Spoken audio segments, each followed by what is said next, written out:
Magandang araw na naman sa lahat ng mga kadayop dyan. At dahil nga may nagbigay sa atin ng native na chicken na to nung nakarang linggo pa to, kaso lang wala tayong time para magluto. Marami rin nagsasuggest na masarap daw ito ulit to. Kaya nung lalabas na sana ako para mamalengke na pang sahog sa tinola, medyo makulimlim at umuulan na ipaparating na naman yatang bagyo. So napag-isipan kong gawin na lang adobo to. Simple lang at wala nang maraming sahog. Ito nga't hinihiwa ko na yung manok. Bali guys, pasensya na sa paghiwa ko ng manok ha. Hindi naman ako culinary trained na sa paghiwa ng manok. Based lang to sa experience ko dati sa probinsya. Marami kasi tayong alagang manok dati nung nasa probinsya pa tayo. Kaya ito lang yung way kung paano ko ihiwain yung manok. Medyo may katigasan nga yung buto ng native na chicken. Kasi nga, alam mo naman yung chicken, yung structure ng buto nila na design yan dahil palaging gumagala. Kailangan matigas talaga yung buto nila kasi dumadapo sila sa mga puno ng kahoy na matataas. Kaya matigas talaga. Compare mo sa broiler, 45 days lang silang nabuhay niyan bago katayin. Kaya malambot talaga yung mga buto nila. Eto nga't nagluluto din yung kuya ko ng tortang talong.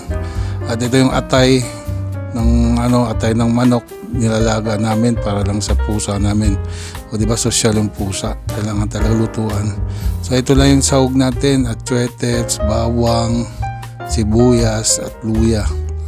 Medyo dinadamihan ko yung paghiwa ng luya kasi alam mo naman yung native na manok medyo may konting langsa yan kumpara mo dun sa binibili nating broiler na manok sa tindahan.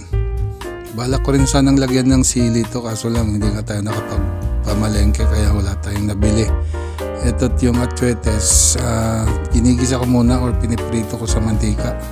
Sa ganitong paraan kasi mas lalong lumalabas yung lasa at saka kulay ng atsuetes.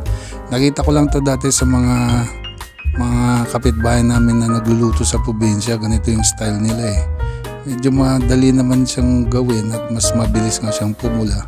At ito nga't nakalimutan kong i-video sa pag-isa ko ng sibuyas at saka bawang at luya.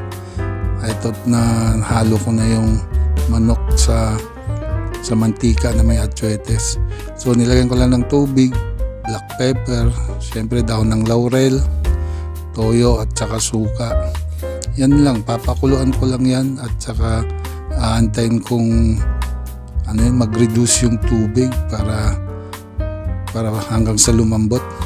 So pag lumambot na yan, timplahan ko lang ng konting asukal para medyo naman manamis-namis ba.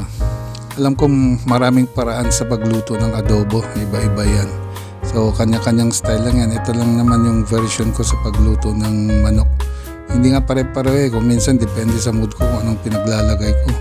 Kung minsan nilalagyan ko ng dahon ng bulaklak ng saging, yung parang pangpaksiw. Kung minsan naman nilalagyan ko ng pinya, kung minsan nilalagyan ko rin ng oyster sauce. Depende lang kung ano yung available dyan. Ito nga't luto na. At hili ko pala guys maglagay ng sibuyas pag bandang huli na para medyo crispy pa.